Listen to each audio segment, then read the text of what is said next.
First off, I want to just say, welcome back. Welcome back to the lounge, episode 5. Sorry I've been gone for, I think it's been about 3 weeks since the last time I streamed. Let me go look real quick.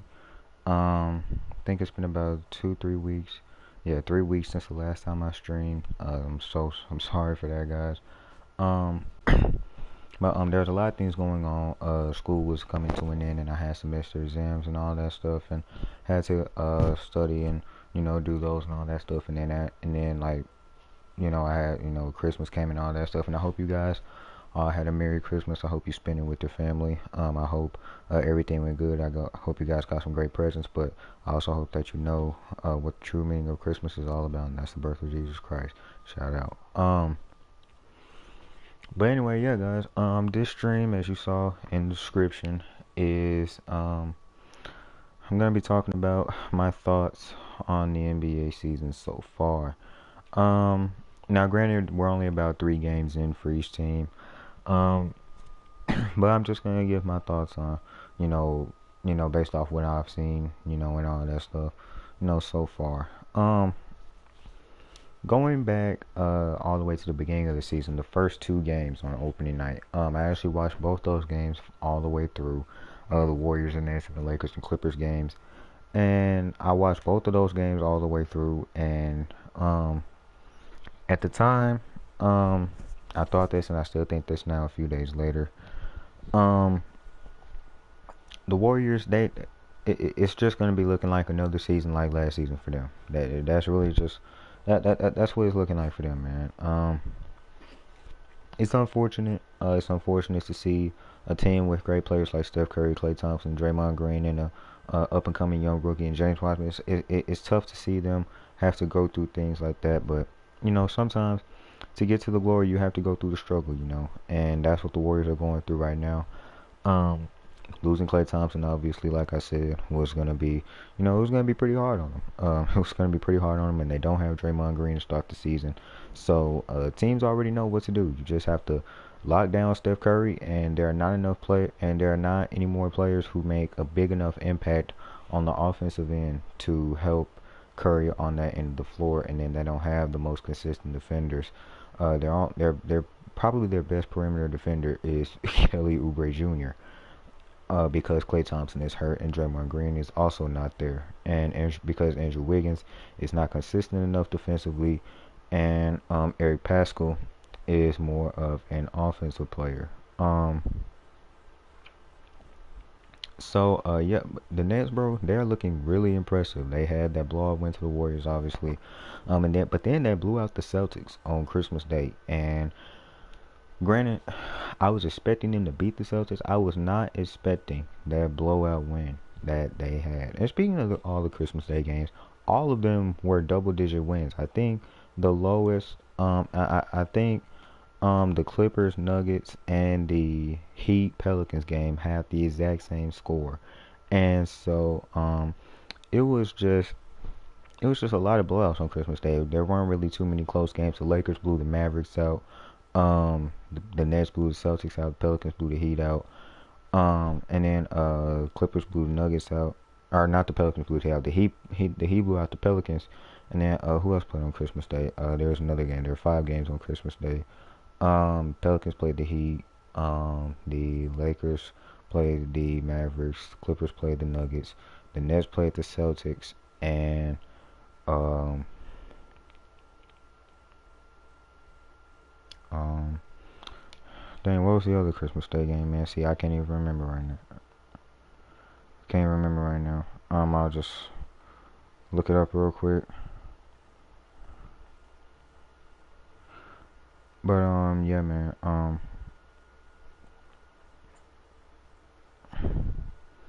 The Warriors Bucks. That was also a blowout. That was 39-point win. And yeah, man. So all the games were blowouts. The team I'm most impressed with is definitely the Nets this season. Right now, their offense is clicking and they're focused on defense. That was really their question mark coming into the season, was whether they would have a good enough defense to be considered an elite team. Which they already are considered an elite team because they have Kevin Durant, Kyrie Irving. But were they considered like a serious title contender? Um, is what the question was, and it was because of their questionable defense, their questionable personnel and how they are on defense and stuff like that. Obviously, Kyrie Irving is not a consistent defender. Um, Kevin Durant's coming off an Achilles injury, but if he wasn't, he'd probably be their best perimeter defender. Obviously, they have good paint defense. They have good rim protection with DeAndre Jordan and Jared Allen, but the perimeter defense was what was causing a lot of people to ask questions and not be too certain about how their defense would be this season. But right now, they're communicating well. They're focused on defense. Everybody is doing their part. They're hustling and all that stuff. And their offense looks really great, which a lot of people already knew was gonna how they already knew that's how it was gonna look. And I expected no less from their offense. Kyrie Irving and Kevin Durant, they seem to work well together. The rest of that offense blends together through them. And the Nets are, right now, based off these first few games of the season, the Nets are my favorite to come out of the East. At the end of the day, they're my favorite to come out of the East. Um, the team that will probably give them the most competition is probably a team like the Bucks or I'm not gonna say the Sixers because the Sixers have to prove something. They have to prove something in the playoffs besides the fact that they are dysfunctioning. That they're dysfunctioning well when the playoffs come around. They have to prove something else to me besides that. And so I don't really say the Sixers. The Heat could surprise everybody again. I'm not counting them out. The Celtics, obviously, people are mostly everybody is saying the Celtics are gonna be the team to give the Nets the most competition in the Eastern Conference playoffs. But right now, undoubtedly, I have the Nets coming out of the East right now. In terms of the Western Conference teams, the Clippers, even though they got completely walloped by the Mavericks, they've looked pretty good coming out of the start. They beat the Nuggets in the revenge game from last season's conference semifinals, and then they beat the Lakers on opening night. Which, speaking of that opening night game, the Lakers, you could clearly tell, were not going with full effort. They were not going into that game at full effort. LeBron only played 28 minutes. You could tell he wasn't going full speed. You could tell, everybody on the Lakers weren't trying. They were basically just at that game just to receive their championship rings and then just put up a decent fight out there, because that's really all they did. And look at that terrible backcourt violation. But anyway, the Lakers were basically just there to receive their championship rings and give out a decent effort just to make the game look respectable. Paul George came out. He was firing shots. He was making a lot of jump shots, taking advantage of the Lakers' defense and stuff like that, and taking advantage of guys like KCP and Kyle Kuzma. Kawhi Leonard, he wasn't necessarily the most efficient in his scoring because the Lakers put Anthony Davis on him, but he still ended up with 26 points. He was doing, it was being Kawhi. And yeah, and everybody else, Serge Ibaka had a pretty decent game. Luke Kennard was I believe he was coming off the bench. Yeah, he was. He was coming off the bench. He had a pretty decent game. Nick Batum is gonna fit in pretty well with. He has another playmaking presence to their offense, and he has some length and mobility on defense. And yeah, so um. Clippers look good in those Nuggets and Lakers games, even though they got completely smashed by the Mavericks. They didn't have Kawhi Leonard because, as you know, he got elbowed in the mouth by Serge Ibaka in the Christmas Day game against the Nuggets. But, um, yeah, man. This may be controversial. This may not be. I don't know. But I'm just putting this out here right now. The Dallas Mavericks are they're way too overhyped. Dallas Mavericks, they haven't done anything yet. They are way too overhyped for me. Everybody is saying that they're gonna. There are some people saying that the Mavericks are gonna are gonna be the team that gives the Lakers the most trouble. Luka Doncic is gonna win MVP. They're gonna be a top 3-4 seed in the West. The Dallas Mavericks have too much competition in that Western Conference for them to be able to have a good enough record for Luka Doncic to win MVP. And that's just it at the end of the day. I'm not saying Luka is a bad player. I'm not saying he's just some, he's barely an all-star and all that stuff. He has superstar potential. But right now he still is only 21, 22 years old, and they don't have Kristaps Porzingis right now. So I don't think Luka Doncic is going to come out as this season's league MVP unless he can just turn into Russell Westbrook and carry his team to like the 3 seed or something, because we don't know when they're getting Porzingis back. And um they really miss him. They miss what he provides on offense in terms of the floor spacing and taking other bigs out of the paint, and they miss what he provides on defense with his rim protection and all of that stuff. And so um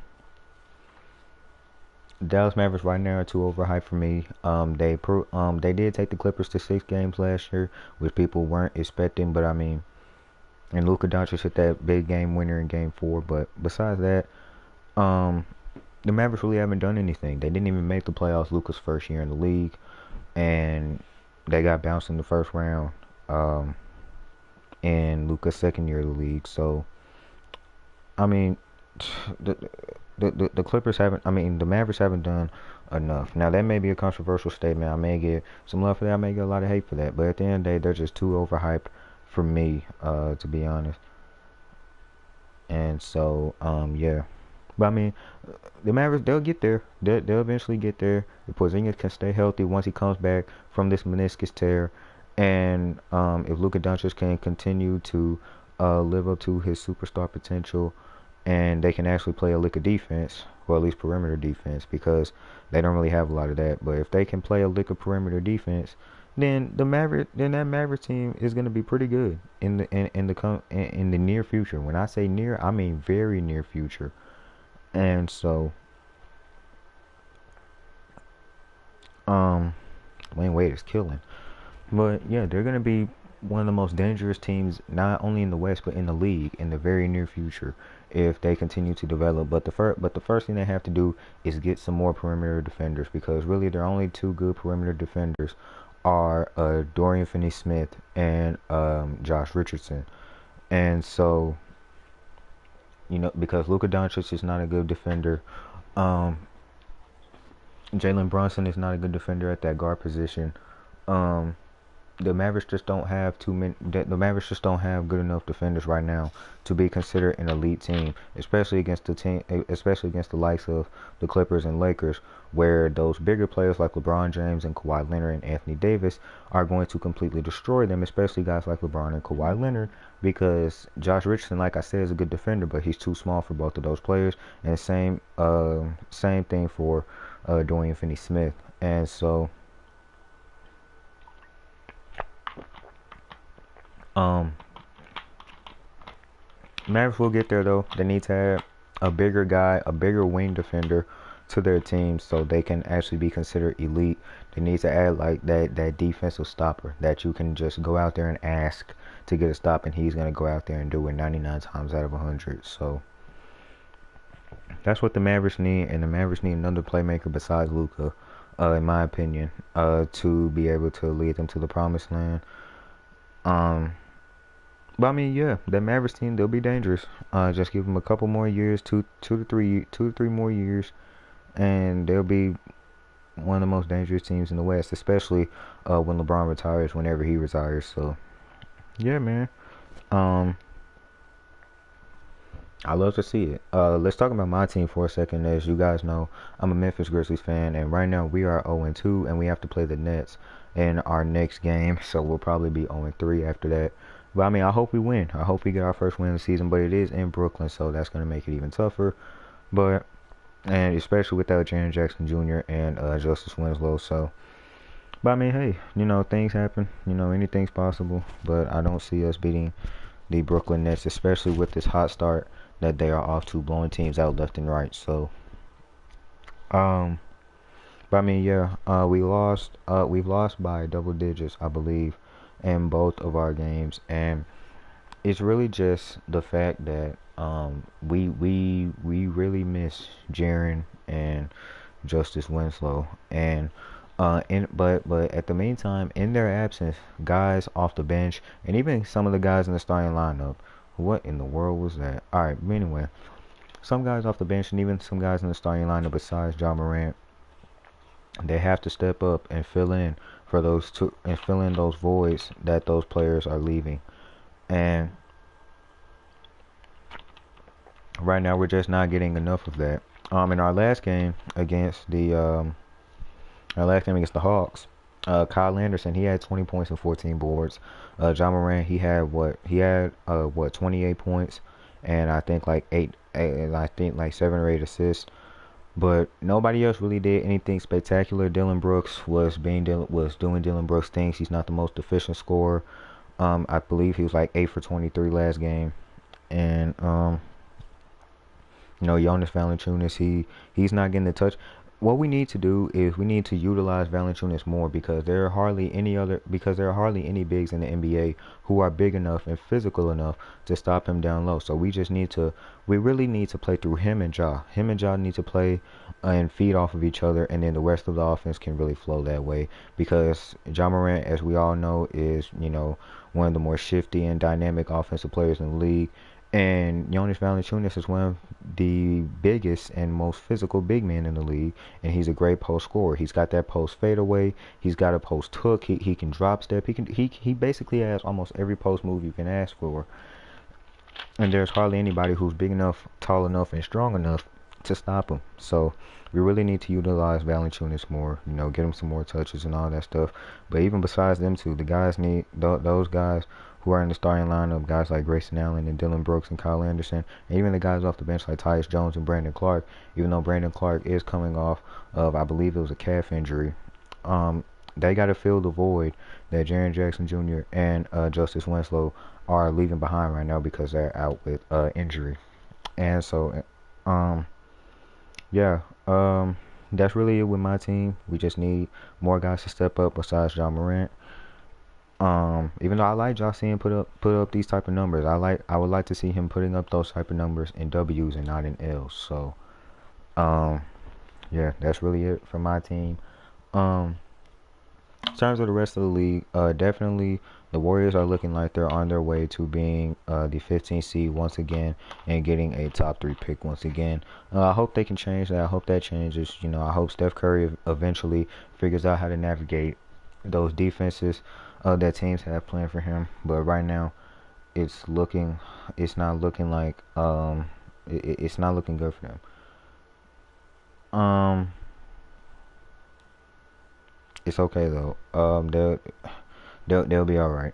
The Timberwolves and Anthony Edwards. They've been okay. Anthony Edwards has been playing pretty good. For him to be playing in his first few games. Speaking of rookies, LaMelo Ball, he didn't score any points in his first game. He had, I believe, like 3 turnovers in his first game, but he's starting to find his way. He's basically like Lonzo. Remember Lonzo only scored like 5 points in his debut or something like that. I can't remember, but Lonzo, he was very shy. He was very just what the heck. But anyway, he was very nervous, and he had Patrick Beverly on him, which didn't make it any better. But LaMelo, he was just, he's already an inefficient scorer. Well, I wouldn't say he's a scorer, but he's already an inefficient shooter and player. Anyway, and I guess just first game jitters, first game nervousness, got to him, and he ended up with 0 points. But he's starting to find his way, and I hope he can improve all of his game. His playmaking is already pretty good. He really doesn't need to improve that much more. His playmaking and vision and all of that, but he needs to improve his defense. He needs to definitely improve his decision making at times, and obviously his shooting efficiency. And so, but yeah, he should be fine. James Wiseman has looked really good for the Warriors. You could tell in the first game he didn't make too big of an impact on the actual game, because he was still just trying to get a feel for it. He was trying to get the feel for an NBA game, and get the feel for how it goes, and all that stuff. So he didn't make a big enough impact, but I like what I'm seeing from him so far. I think he has a really bright future. And the Warriors, it seems like they got a good one in this year's draft. Honestly, man, they they'll be the 15th seed. I think. The 15th seed in the East is probably gonna be the Knicks if I were to just take a wild guess. Russell Westbrook, he's dropped. Speaking of teams in the East, Russell Westbrook has dropped triple doubles in his first 2 games with the Wizards. Um, Thomas Bryant had that whole Shaq in the Fool moment where he dunked in the wrong basket and all that stuff. Markelle Fultz, he just dropped his career high 26 points in their last game, so that's good to see from him. I hope Markelle Fultz can eventually live up to that number one pick potential that he um that he had at one point. Um, I mean, even if he doesn't, I'm really not gonna blame him for it because that shoulder injury really hampered his career, and it's so sad to see when things like that, especially such a weird injury like that, hampers a young player's career at at this stage. But I hope he can turn it around and at least be a player who looks like a top 5 pick. And but yeah, but it looks like he's heading in that direction. Um, yeah. Right now, my predictions still stay the same. I still have the Lakers winning the whole thing. Um, and all that stuff. No, that's really it.